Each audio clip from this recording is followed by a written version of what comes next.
ओम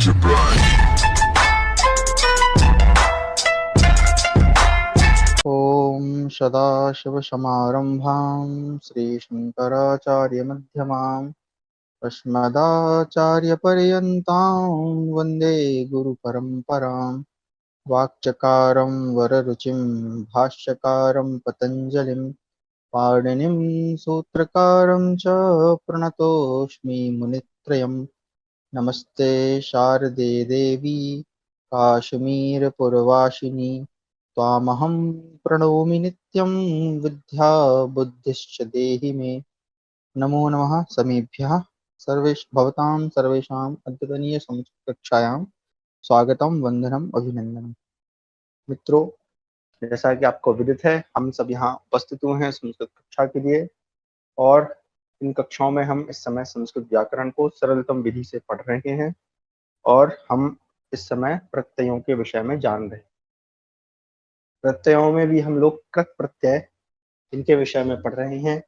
कृत प्रत्ययों में मैंने आपको त्वा, ल्यप, तुमुन, इसके अतिरिक्त सत्री, सानच, ठीक है, ये प्रत्ययों का अभ्यास और वाक्य अभ्यास, किस प्रकार से धातुओं के साथ उनको जोड़ के आप उनका धातु पद या हम कहें अव्यय पद या शब्द पद बनाएंगे, वो सारी प्रक्रियाएं हमने देखी। इसके अतिरिक्त हमने सीखा था तव्यत और अनियर प्रत्यय। इसके अलावा एक कक्षा में हमने कक्षा के अंत में जो कर्तृवाच्य, कर्मवाच्य और भाववाच्य, तीन तरह के जो वाच्य होते हैं उनके विषय में जाना। और मैंने आपको बताया था पिछली कक्षा में, यानी इसकी पहले वाली कक्षा में, कि तव्यत और अनियर प्रत्यय हैं वो केवल कर्मवाच्यों में और भाववाच्यों में होते हैं। कर्तृवाच्य जहाँ पर कर्ता प्रधान होता है, भाव और कर्म जहाँ पर कर्म प्रधान हो, और भाववाच्य में भी जहाँ पर भाव रहता है। तो ये हमने पिछली कक्षा में सीखा था। आज की कक्षा में जो हमारे शेष कृत प्रत्यय हैं उनके विषय में हम जानेंगे। साथ में हम ये भी सीखेंगे कि जो जो शेष प्रत्यय है वो एक्चुअल में देखा जाए तो विशेष प्रत्यय है ना। ये जो प्रत्यय बनते हैं वो कुछ विशिष्ट धातुओं के साथ ही बनते हैं और कुछ विशिष्ट कार्य के लिए ही बनते हैं। इसके अलावा हमने एक प्रत्यय सीखा था तिन प्रत्यय, अगर आप लोगों को याद हो तो एक्चुअल में जो तिन प्रत्यय है वो करता क्या है, वो स्त्री करता है, स्त्री संज्ञा करता है सब धातुओं की, लेकिन वो आता किसमें है, कृत प्रत्ययों में। और जब हमने प्रत्ययों की शुरुआत की जो कक्षा की थी उसमें हमने जाना था कि स्त्री प्रत्यय एक अलग से प्रकरण है जहां पर पुल्लिंग शब्दों को स्त्रीलिंग बनाया जाता है, लेकिन तिन प्रत्यय उसकी गिनती हम कहाँ पर करते हैं, कृत प्रत्ययों में। तो ऐसे ही कुछ और प्रत्यय हैं जिनके विषय में आज हम जानेंगे, जिनका प्रयोग हम विशिष्ट अर्थों में या विशेष कार्य के लिए करते हैं। चलिए तो हम प्रारंभ करते हैं। अब आगे देख लेते हैं। एक धातु होती है हमारी कथ धातु। कथ का अर्थ होता है कहना। कथ के साथ लुट करेंगे तो क्या हो जाएगा, पहले बनेगा कथन और कथन में अम लगा देंगे तो क्या हो जाएगा, कथनम। क्या हो जाएगा, कथनम।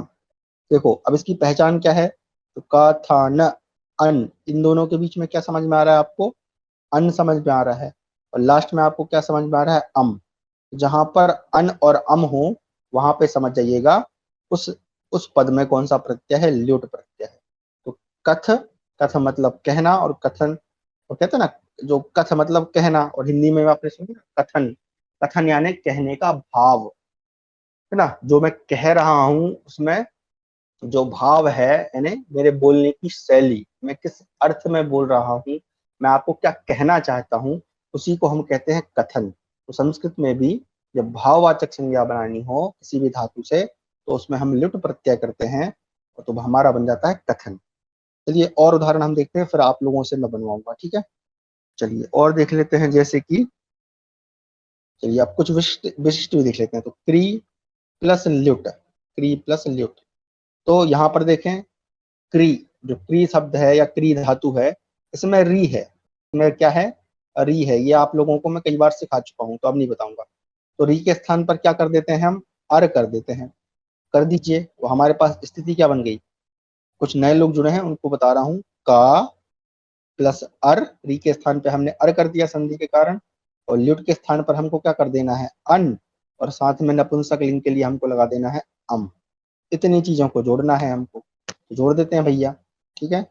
ये पुराना है, यहाँ पे मिटा देते हैं। क्या होगा, का में आ मिलाएंगे तो का पूरा, रा में आ मिलाया तो रा पूरा, ना में आ मिलाया तो ना पूरा, और लास्ट में आ जाएगा माँ।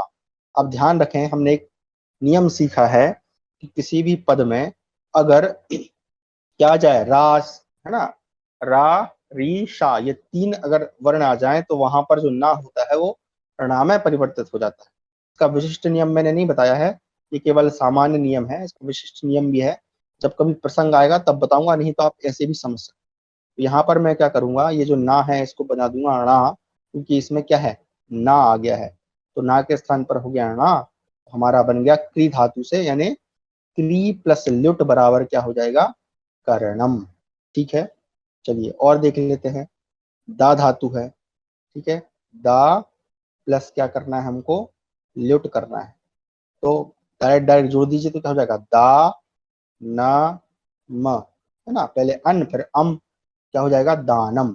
यानी दा अर्थात देना, और दान क्या हो जाता है, देने का भाव हो जाता है।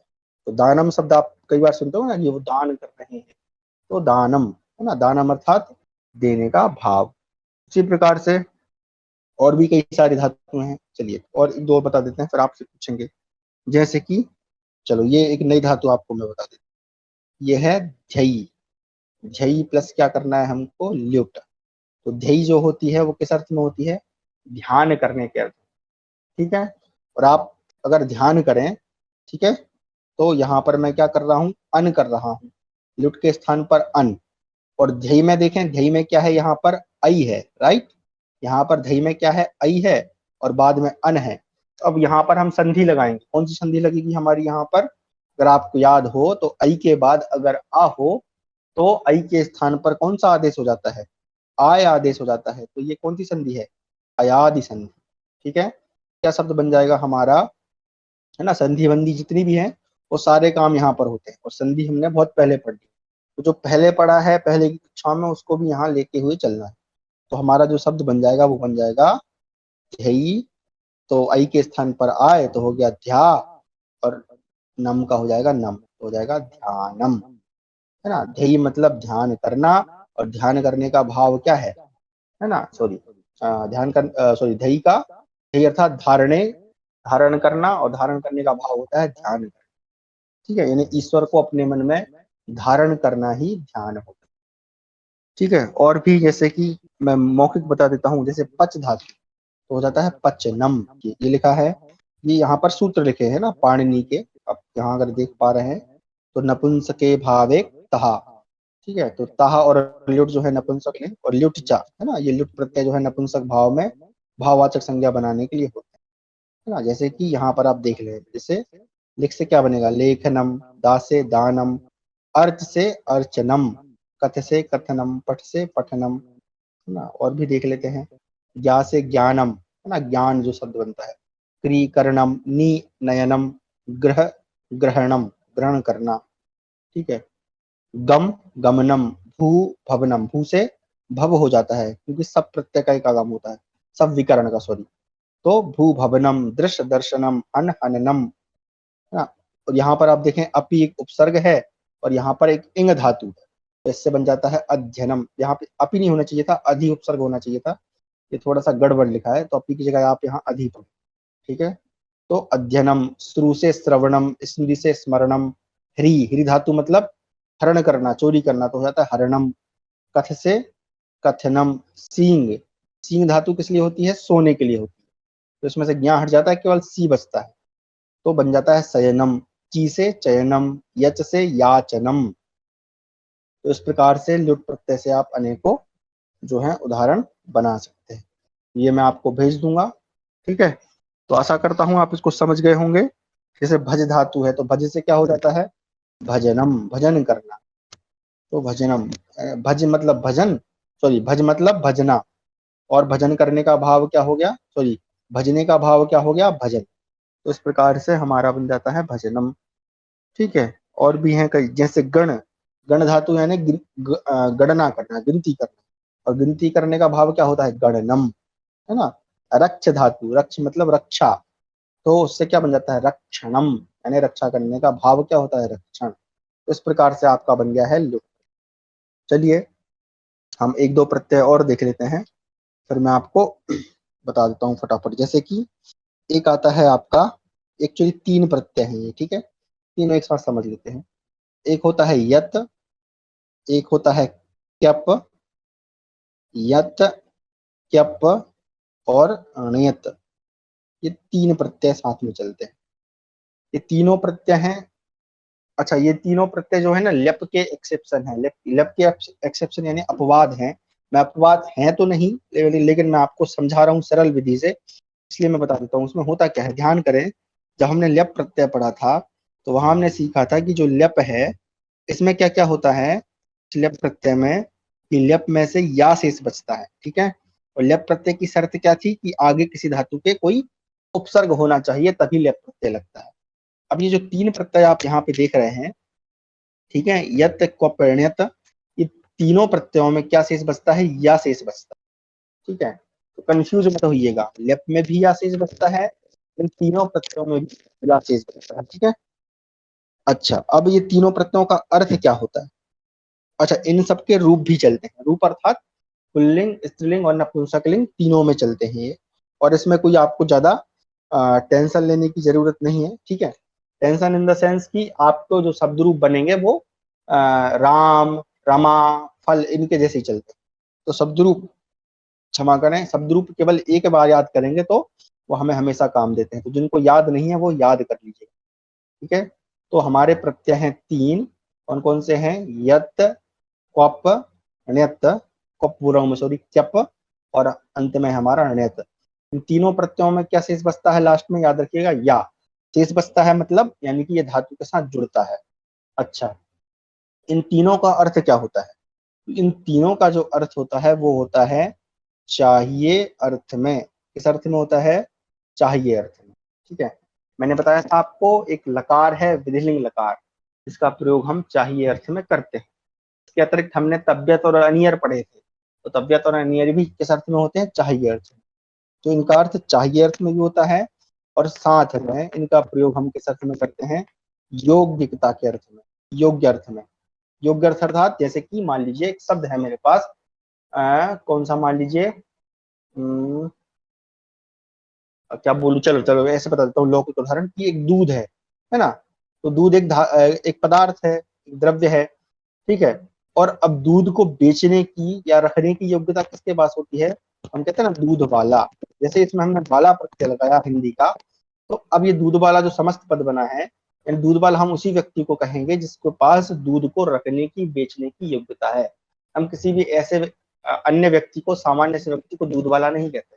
जैसे सब्जी वाला, तो सब्जी वाला हम उसी को बोलते हैं जिसके पास एक्चुअल में सब्जी है, तो उनका क्रय विक्रय करता है। तो ये तीनों जो प्रत्यय हैं ये चाहिए अर्थ में भी होते हैं प्रसंग अनुसार, और कभी कभी योग्य अर्थ में भी होते हैं प्रसंग अनुसार, यानी कि वाक्य में वो किस प्रकार से प्रयोग किए जा रहे हैं।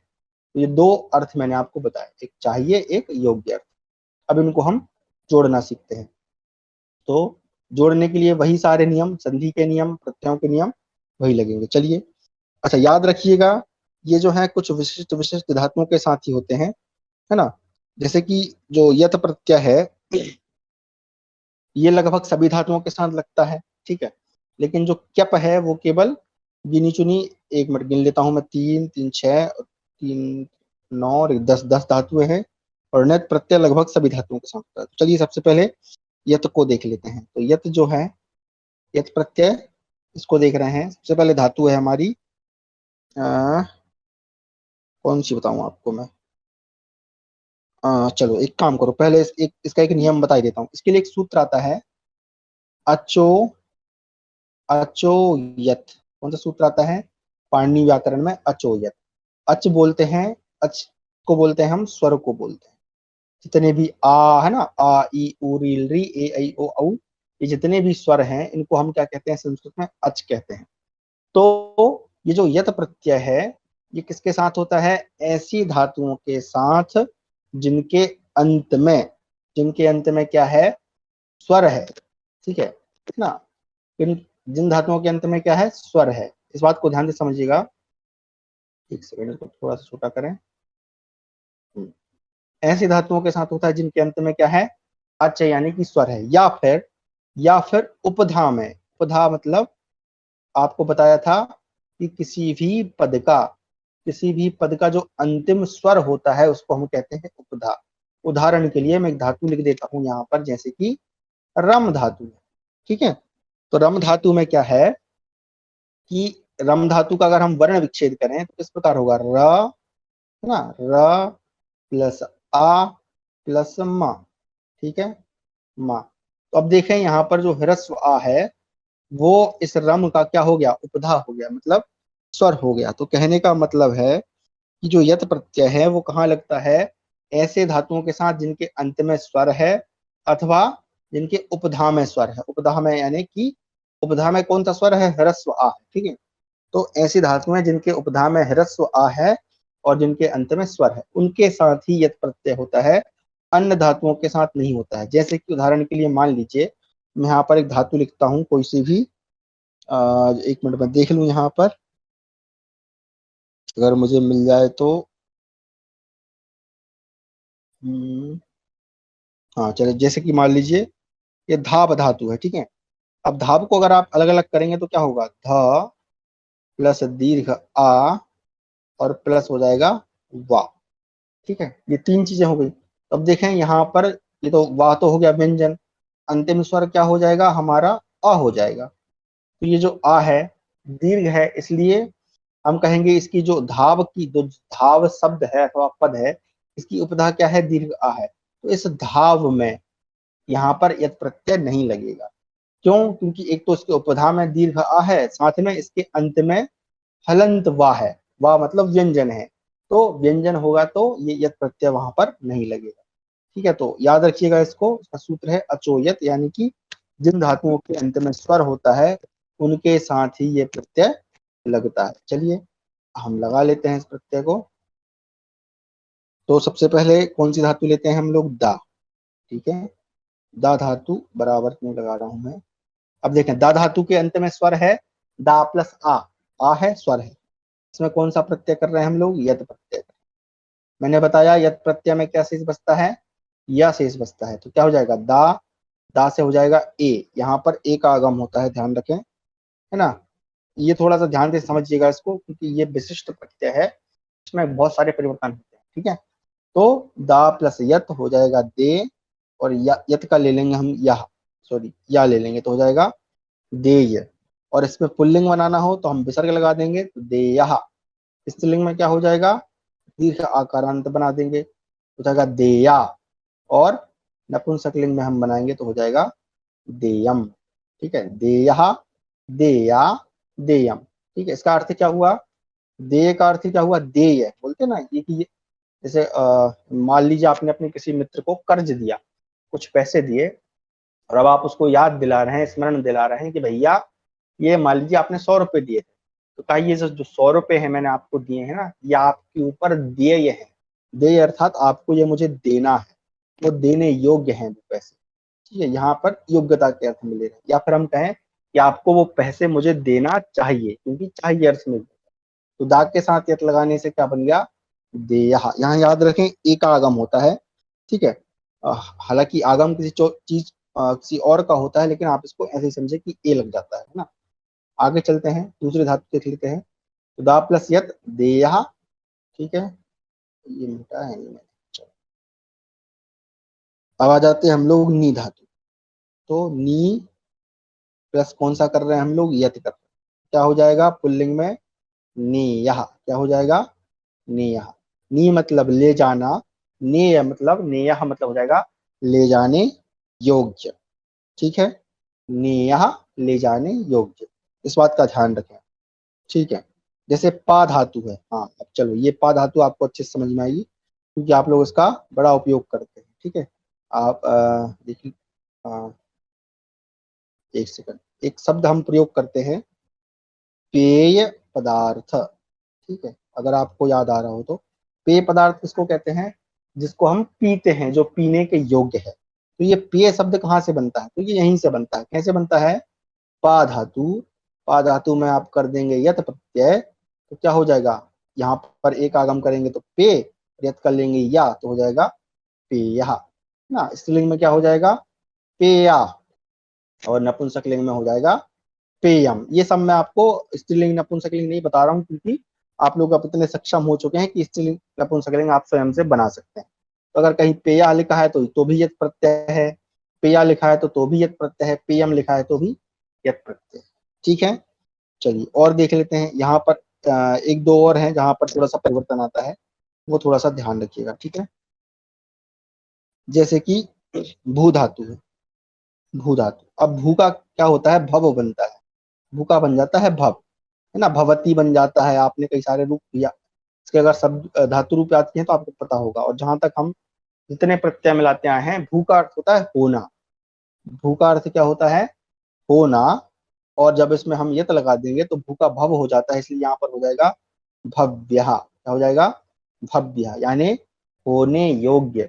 ऐसा कोई काम जो होने योग्य है, जो जिसको होना ही चाहिए, उसको हम क्या कहेंगे, भव्य ना, भव्य, भव्या, भव्या, भव्यम, है ना। और दूसरे देख लेते हैं, गम धातु देख लेते हैं। ठीक है, तो गम का क्या हो जाता है, मैं सीधा अर्थ सीधा बोल देता हूँ। ठीक है, प्रत्यय नहीं लिख रहा हूँ, क्या हो जाएगा, गम्य, गम्या, गम्य, गम्यम। ठीक है, अच्छा गम में मैंने क्यों किया, क्योंकि देखें आप गम के, गम जो पद है इसके उपधा में ह्रस्व आ है, इसलिए। तो ये ऐसे बहुत सारे उदाहरण है, जैसे रम धातु है तो रम से रम्या, गद से गद्य, गद्य शब्द बनता है ना, हिंदी में आप लोग पढ़ते हैं ना गद्य, है ना। एक और होता है आपका पद्य धा, एक शब्द होता है गद्य पद्य। तो ये गद्य जो है वो कहाँ से बनता है, गद धातु से बनता है। गद धातु होती है गदने के अर्थ में, है ना, जिसको गदना, अगर आप हिंदी भाषी हैं तो प्रायः ये क्षेत्रीय भाषा में बोला जाता है। बोलते हैं कि जो लगातार बकबक करता रहता है ना, बोलता रहता है, उसको कहते हैं गदना। तो गद धातु वहां से आती है। इसमें जब आप यत करेंगे तो बन जाएगा गद्य, क्या बन जाएगा, गद्य। ठीक है, तो गद्य जब हम पढ़ते हैं, हमारा जो यजुर्वेद है ना, गद्य पद्यात्मको यजु, है ना, वहां पर गद्य और पद्य दोनों शब्द। तो जो गद्य शब्द है, यानी कि जिसको लगातार पढ़ते समय हमें बोलना पड़े, गदना पड़े, कहना पड़े, ठीक है, उसको हम कहते हैं गद्य। इस प्रकार से ये आपका प्रत्यय बन गया। ठीक है, तो ये था आपका यत प्रत्यय। ये देखिए यहाँ पर लिखा भी है, अचो यत, सूत्र से यत प्रत्यय का विधान किया जाता है, अर्थात अच स्वर वर्ण जिन धातुओं के अंत में है उनसे यत प्रत्यय होता है। चाहिए अथवा योग्य अर्थ को बताने वाले यत प्रत्यय, है ना, ये जो सब सारे बता रहे हैं कि ता से हलंत्यम हो जाता है, फलाना ढिकाना, ये सब मत सोचो। यत प्रत्यय जुड़ने के बाद धातु के स्वर को गुण हो जाता है, जो भी धातु है उसके स्वर को क्या हो जाता है, गुण, अर्थात गुण संधि हो जाती है वहां पर ना। तो इसलिए वहां पर जैसे अगर ए है तो ए का हो जाए, सॉरी ई है तो उसका हो जाता है ए, और ई है तो अर हो जाता है, इसी को हम गुण कहते हैं। ठीक है, गुण संधि हमने जाना था। यहाँ पर उदाहरण दिए हैं बहुत सारे, ची, चे यहाँ, पा, पे यहाँ, नी, ने यहाँ, जी, जे यहाँ, ना। आगे शुरू का होता है श्रव्य, दा का होता है देया, गई का होता है गेया, भू का भव्या, भी, ये नई धातु है, इसको थोड़ा याद रख लें। भी होती है डरने के अर्थ, ठीक है, तो जो डरता है उस अर्थ में होती है भी भय, भी भये ना। तो वहां पर भेयम, यानी जिससे जो डरने योग्य है, लभ, लभ्या, सक, सक्या, हन, हन का हो जाता है वध्य। ठीक है, ये थोड़ा यहाँ पर बहुत सारी चीजों का परिवर्तन होता है और वध्य शब्द, तो वध्या, वध्य किसको बोलते हैं, जो मारने योग्य, उसको मारा जाए। ठीक है, और इसके अलावा एक और नियम यहाँ पे बता रहे हैं, है ना, पोर दुप्धात, एक सूत्र है जिसमें बता रहे हैं कि पवर्ग अंत में हो, जो मैं अभी आपको बता रहा था कि ऐसी धातुएं जिनके अंत में क्या हो, पवर्ग हो, तो उन और सॉरी पवर्ग अंत में हो, अथवा, अथवा में देखिए लिखा है ह्रस्व आकार, है ना, बताया था मैंने अभी आपको, ह्रस्व आकार कहाँ पर हो, उपधा में हो, यानी कि धातु से लास्ट में, मतलब जो लास्ट अंतिम स्वर है वो आकार हो, तो वहां पर भी यही वाला जो यत प्रत्यय है वो लग जाता है। जैसे कि यहाँ पर उदाहरण दे रहे हैं वो लब धातु का, तो बन जाता है लभ्यम, और सबका बनाया तो सब। ठीक है, तो ये आपका यत प्रत्यय का उदाहरण था। चलिए अब हम आते हैं हमारे उसी प्रत्यय पे। देखिए ये प्रत्यय जो है ना, ये ऐसे प्रत्यय हैं जिन्हें आपको ध्यान से समझना है और साथ में याद रखना है। क्यों, क्योंकि ये विशिष्ट प्रत्यय है, ये हर किसी को मैं नहीं पढ़ाता हूँ, आप लोग थोड़ा इंटरेस्ट ले रहे हैं इसलिए मैं बताना समझता हूँ। नहीं तो आप यूं समझे कि मेरे प्रत्यय जो है ना वो समाप्त हो चुके हैं, यहाँ पर मैं आके जो आपको मैंने तबियत नियर है ना ये इत्यादि पढ़ा है वहीं पर मैं क्रिया प्रत्यय समाप्त कर देता हूँ। लेकिन चूंकि आप लोगों का उद्देश्य बहुत अच्छा है, आप संस्कृत भाषा को पढ़ना चाहते हैं, साथ में आप अपने धर्म की रक्षा भी करना चाहते हैं, इसलिए मैं आपको ये विशिष्ट प्रत्यय बता रहा हूँ। तो आप सोच के देखें कि आपका जो जो भी हमारा विरोध कर रहा है सनातन धर्म का, कभी उसने इन प्रत्ययों के नाम भी सुने, ठीक है, क्योंकि ऐसे नाम क्या पहिया त्रणयत बोलने में ही उसकी जबान लड़खड़ा जाएगी। तो थोड़ा सा ध्यान रखिएगा, इनको पढ़ते समय आपको विशिष्ट ध्यान रखना चाहिए। तो ये जो कैप प्रत्यय है ना, ये कुछ ही धातुओं के साथ होता है, ठीक है, कुछ लिमिटेड धातु हैं, इसमें से मैं 3-4 आपको बता देता हूँ, फिर बाकी लिस्ट में आपको भेज दूंगा, ठीक है। तो चलिए, तो इसका एक सूत्र है, बहुत लंबा चौड़ा है, मैं ऐसे लिख देता हूँ, ई हटा देता हूँ, चलो ई छोड़ो आप, क्योंकि ई आपको गड़बड़ कर जाएगी। ई भी एक धातु है, ये जो ई है ना ये एक धातु है, ठीक है, हालांकि इसके साथ और भी कुछ रहता है लेकिन छोड़ दीजिए। तो स्तु, स्तु यानी स्तुति करना, फिर है सास, सास यानी शासन करना, ठीक है। फिर है आपकी एक होती है व्री, तो व्री होती है बरणे, है ना, जिससे वर शब्द बनता है, दूल्हा जिसको कहते हैं ना अपन, दूल्हा या कहें ग्रूम अंग्रेजी में, तो वर उसको बोलते हैं वर। तो व्री से वर बनता है। वर किसको कहते हैं, जिसका वर्ण किया जाता है, जिसको चुना जाता है, ठीक है। और जैसे कि एक होती है द्रि धातु, तो ऐसी कुछ 10-15 धातु है, मैं आपको भेज दूंगा। इसका एक सूत्र है, ई स्तु सास विद्री जुस मृज भूक्री वृष, है ना, इनके साथ क्या होता है, कैप होता है। तो द्रि, द्रि जो होती है वो सम्मान करने के योग्य, द्रि धरणी उसको बोला जाता है। चलिए, तो ये अभी मैं 4 का उदाहरण दे रहा हूँ, फिर आप लोगों को बाकी मैं भेज दूंगा, ठीक है। चलिए, तो या फिर चलो ये ले लेते हैं हम लोग क्री धातु, क्योंकि ये हम सबको पता है। तो इसका क्या बन जाता है, देखें, क्री के साथ हमें कौन सा प्रत्यय करना है, ये प्रत्यय का नाम है क्यप प्रत्यय, क्यप प्रत्यय। तो कुछ नहीं करना है, क्री का लिखेंगे क्री, कैप में से क्या चीज बचेगा, मैंने पहले बता दिया, या यहाँ पर इत का आगम करके बना देंगे कृत्य, या ता का आगम कर दीजिए तो बन जाएगा कृत्य। इसको हम कहते हैं ना कृत्य, तो करने योग्य, है ना, हमारा, हम कहते हैं ना हमारे जो कृत्य हैं वो बहुत अच्छे हैं, तो कृत्य का अर्थ क्या हुआ, ऐसे काम जिनको तो करने योग्य है या उनको हमें करना चाहिए, ठीक है। जैसे द्रि से क्या हो जाएगा, तो धृत्या, मैं डायरेक्ट लिख दे रहा हूँ बार बार, मुझे नहीं लगता आपको समझाने की आवश्यकता है। द्रि से क्या हो जाएगा, व्री से हो जाएगा वृत्त्या, ना, व्री से हो जाएगा वृत्त्या। और जैसे कि मैंने आपको बताया था सास, ठीक है, तो सास जो है शासन करने योग्य है, शासन, इससे शासन शब्द बनता है।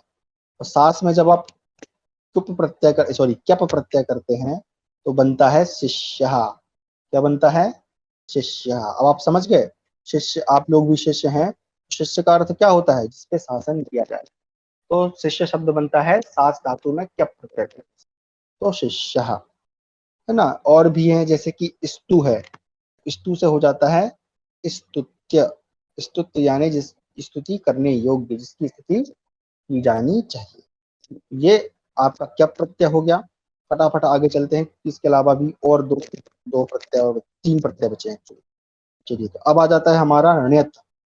तो ण्यत प्रत्यय के विषय में कहा जाता है री हलो ण्यत, यानी कि ये जो प्रत्यय है वो प्रायशः ऐसी धातु है जिनके अंत में री है और जिनके अंत में क्या है, हल है। हल अर्थात हलंत है ना, अंत में क्या है, हलंत है। हलंत का मतलब आधा वर्ण है। ऐसी धातुओं के साथ ही ये लगता है, ठीक है। ऐसी धातुएं जिनके अंत में क्या है, री है, और क्या है साथ में नहीं, हलंत है, या तो री होगा या तो क्या होगा, हलंत होगा। तो ऐसी बहुत सारी धातुएं हैं, फटाफट हम इसको बना लेते हैं, ज्यादा टाइम वेस्ट इसमें नहीं करते हैं, ठीक है। चलिए, तो एक धातु शुरू करते हैं, जैसे कि क्री धातु, ठीक है। क्री धातु में हम कौन सा प्रत्यय कर रहे हैं, णयत प्रत्यय कर रहे हैं, ठीक है। तो ये अब देखो, पुराने क्यप में क्या अंतर था, क्रप में, क्यप में इत का आगम होता है तो प्रत्यय बनता है, और यहाँ ण्यत में क्या होता है, ण्यत में क्या होगा, जहां पर आगम ना हो के संधि हो, क्या हो जाएगा, री के स्थान पर अर होगा, दीर्घ कर देंगे तो हो जाएगा और ण्यत का ले लेंगे या, तो बन जाएगा कार्य, कार्य, है ना। क्रिय मतलब करना, कार्य मतलब करने योग्य।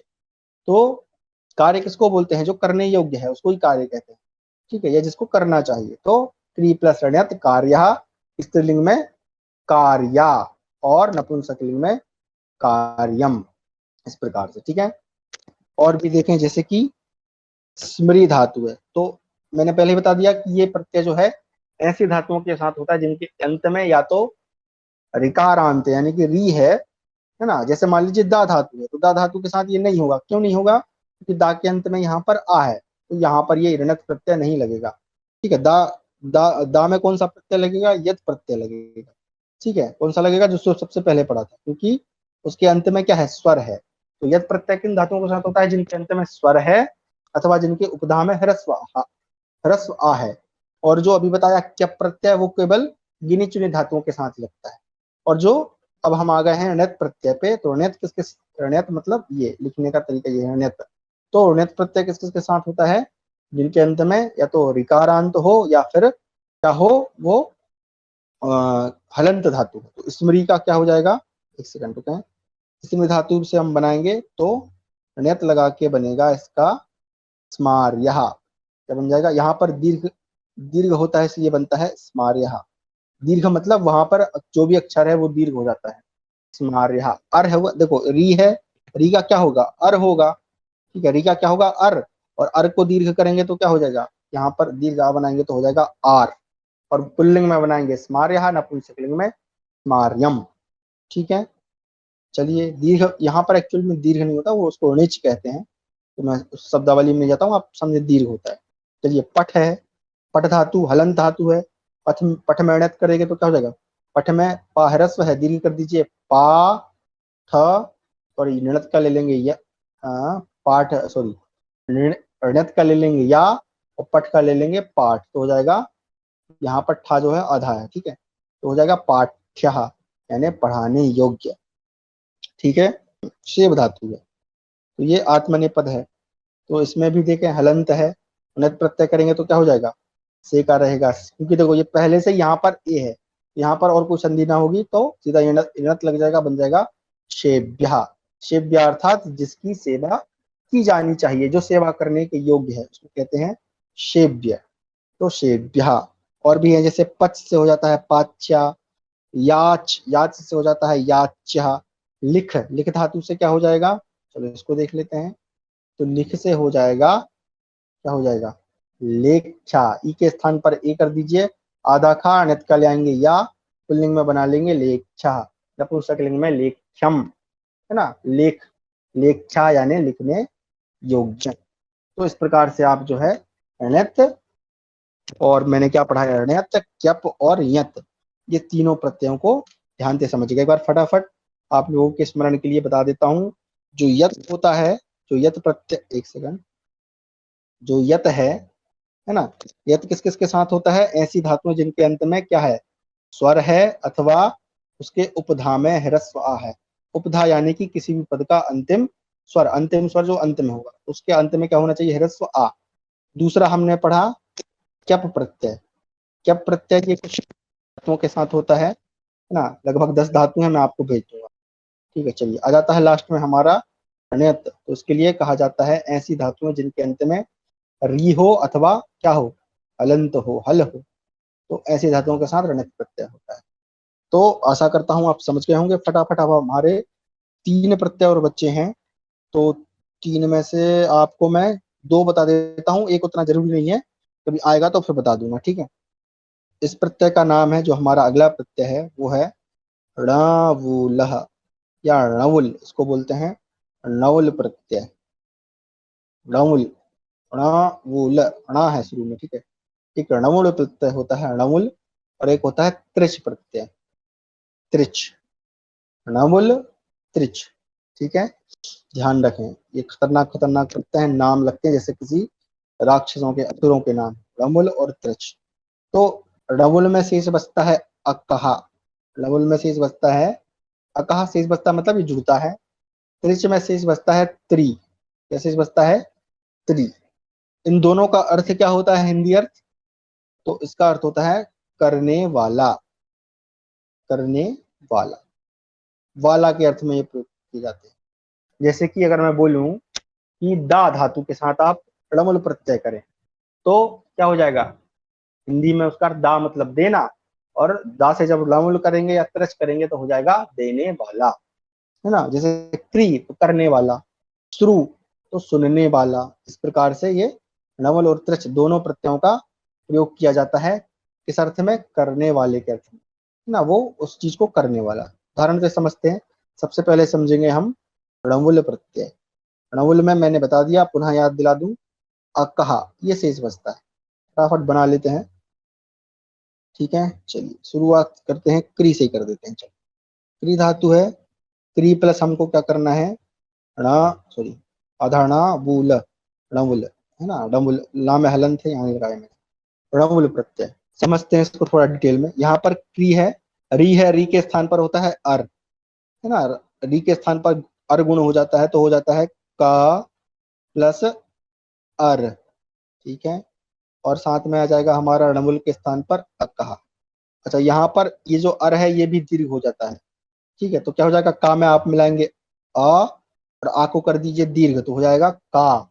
रा में आ मिलाएंगे तो रा, और कहा का ले लेंगे कहा, तो हो जाएगा कार कहा। क्या हो जाएगा, कार कहा। जो हमने कारक पढ़े थे ना, वो कार कहा, ठीक है। अच्छा, इनका स्त्रीलिंग नहीं होता है, तो कार कहा और सीधा नपुंसक लिंग हो जाता है कारकम। कार कहा मतलब करने वाला, ठीक है। चलिए और आगे बढ़ते हैं। एक है हमारा नी। नी के साथ हम णमुल करेंगे, तो यहाँ पर नी ई है, ई के स्थान पर आय आदेश हो जाएगा। पहले उसका आई बनेगा, आई के स्थान पर आय आदेश करेंगे तो बन जाएगा हमारा नायकः, नायकः, ठीक है। नी से बन जाएगा नायकः, ये आप याद कर लीजिएगा, ठीक है। मैं सारी प्रक्रिया नहीं समझा रहा हूँ आपको, क्योंकि बहुत लंबी चौड़ी है, लेक्चर देने में ही हमारा समय व्यर्थ होगा, ठीक है। तो आप याद रखिए, नी से बनेगा नायकः, ठीक है। आगे चलते हैं। हाँ, एक ये देख लो आप, ये वाला आप लोगों के बहुत काम आएगा। नृत्य से बन जाएगा नृत्य, प्लस हम करेंगे णवुल। णवुल नृत्य मतलब होता है नाचना, ठीक है। नृत्य धातु होती है नाचने का, और जो नाचेगा उसको क्या बोलेंगे संस्कृत में, तो नर्तकः। क्या बोलेंगे, नर्तकः। तो नृत्य से बनता है णवुल करके नर्तकः, ठीक है। और आगे चलते हैं। एक होती है गई धातु, ठीक है। गई मतलब होता है गाना, तो गई से णमुल करेंगे तो क्या हो जाएगा, गाने वाला कौन होता है, गायकः। तो गई से हो जाता है गायका, अयादि संधि है, ठीक है। चलिए और देख लेते हैं। शिक्ष धातु है, जिसका अर्थ होता है शिक्षा देना, तो शिक्ष में णमुल करेंगे तो हो जाएगा शिक्षकः। क्या हो जाएगा, शिक्षकः। तो इस प्रकार से आप णमुल करिएगा, इसकी लिस्ट भी मैं आपको भेज दूंगा। जैसे दृश्य धातु है, तो दृश्य से बनेगा दर्शकः। भिक्ष धातु है ना, भिक्षा मांगने के अर्थ में, तो भिक्षुकः। भक्ष धातु है, तो खाने के अर्थ में हो जाएगी, है ना। जैसे याच धातु है, तो याच से बनता है याचकः, याचना करने वाला, ठीक है। तो इस प्रकार से आप इसको समझिएगा। आगे जाते हैं हम लोग त्रिच प्रत्यय में। तो त्रिच प्रत्यय में क्या शेष बचता है, त्रि, ठीक है। चलिए बना लेते हैं। तो त्रि धातु है, त्रि से हम लोग करने वाले हैं त्रिच, अरे त्रिच लिख दिया मैंने, त्रि धातु से करने वाले हैं त्रिच। तो क्री का कर दीजिए, क्या करेंगे, क्री का हो जाएगा कर, कि अर हो जाएगा, ठीक है। क्री का करेंगे अर तो हो जाएगा कर, और त्रि लगा देंगे, ठीक है। क्या हो जाएगा, अब रा चूंकि आधा है, तो आधे रा का मतलब होता है रेप, तो हो जाएगा, एक मिनट रुकें, इस प्रकार बनेगा आपका कर्तरी, ठीक है। ये तो गलत तरीके से लिख दिया मैंने समझाने के लिए। क्री प्लस त्रिच बराबर हो जाएगा कर्तरी। अब ये जो कर्तरी शब्द है, ये आप देखें, कर्तरी शब्द क्या होता है, ये किस अर्थ में होता है, सॉरी कौन सा शब्द है, ये रिकारांत है ना, इसमें त्रिच प्रत्यय रहेगा। तो जब इस रिकारांत के आप रूप चलाएंगे तो पुल्लिंग में बनेगा कर्ता, ठीक है। स्त्रीलिंग में बनेगा कर्तरी, है ना। और नपुंसक लिंग में बनेगा, नपुंसक लिंग में बनेगा कि नहीं बनेगा, कर्ता कर्तरी नहीं, नपुंसक लिंग में नहीं बनेगा, कर्ता और कर्तरी, है ना, इस प्रकार से। चलिए दूसरा बना लेते हैं, नी धातु है, ठीक है। नी से करेंगे हम कौन सा, त्रिच करेंगे, नी से त्रिच करेंगे, ठीक है। तो क्या हो जाएगा, नी ई है, ई का हो जाएगा ए, और त्रि, त्रिच का बचेगा त्रि, तो लेंगे नेत्री।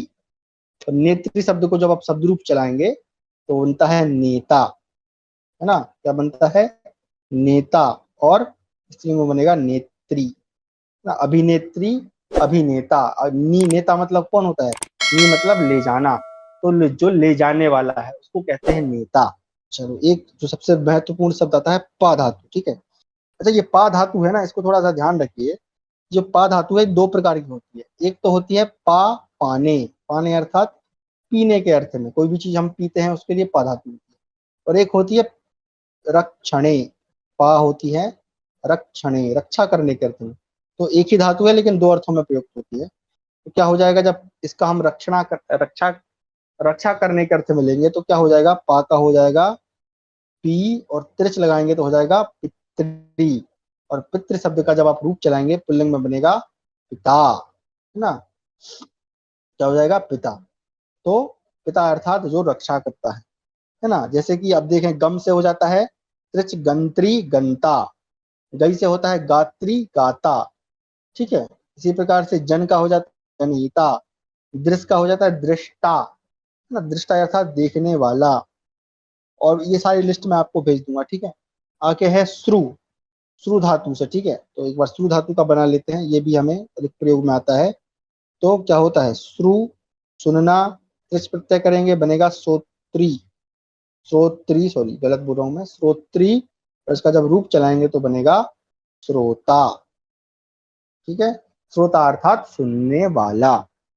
तो इस प्रकार से आप जो है नवल और त्रिस प्रत्ययों को लगाकर अनेक शब्दों को बना सकते हैं, ठीक है। तो आशा करता हूं आप जो है इन सभी प्रत्ययों को ठीक से समझे होंगे, ठीक से जाने होंगे। ये थोड़े से विशिष्ट प्रत्यय हैं, अगर नहीं समझ में आया हो तो प्रश्न करें। और उसके बाद भी अगर आप अलग से समझना चाहते हैं तो एक बार दोबारा से इस वीडियो को देख लीजिएगा। ये सारे प्रत्ययों की लिस्ट मैं अभी स्कैन करके आपको भेज दूंगा। तो वहां से आप जो है उनको बार बार देखें, उनका अभ्यास करें, अपने मन में उसको बिठा लें। क्योंकि पढ़ना एक अलग बात होती है, लेकिन पढ़ के जब हम उनका अभ्यास करते हैं तो वो चीज हमारे दिल में, हृदय में बैठ जाती है।